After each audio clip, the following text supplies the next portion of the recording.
We're doing final seam sealing. Here we are on the final stages of body preparation before painting the Ghibli, and I want to just show some important details.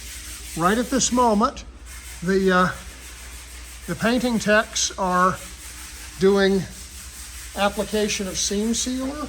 These seams, some of them would have been sealed at the factory when the car was new, and those that weren't were one of the ways that water got in and rusted these cars from the day they left the factory, so it's a very critical step. Now, when you look at this car, you can see that the car is a uniform shade of gray. But if you look a little closer, there are some spots where you see some color transitions, and what you're seeing there is you're seeing where they've sanded through the top layer of primer and they've gotten into a lower layer of primer in the process of blocking out this car to make it perfectly smooth.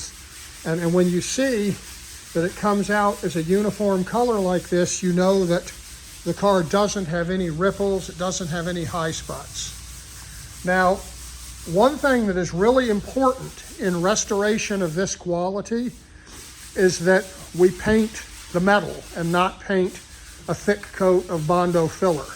And when you look at this car, what you can't see but you can hear is metal. Go all over this car.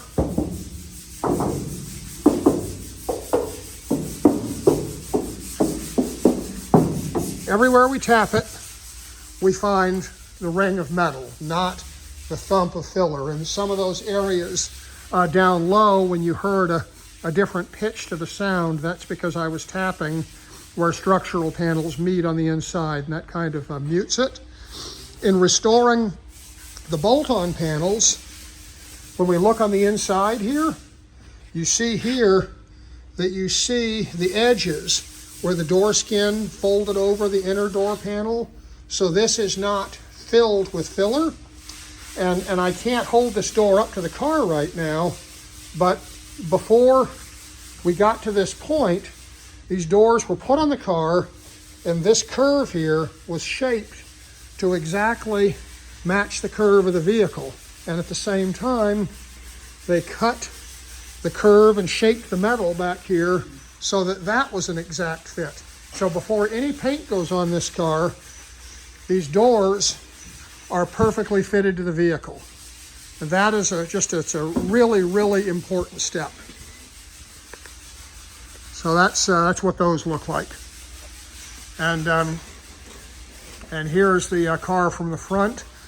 I think that with what you're seeing here, with this kind of detail work in the panels, with the attention to sealing all those seams, the quality of the work being done. See these pieces here? This nose was completely remade. All of this is newly crafted metal back in the back. This is all newly crafted metal in the back of the car. And when we look at this is probably more precisely fitted and better done than it was when it left the Maserati factory. It's work really to be proud of. I think it's as good as anything being done in the world on these cars today.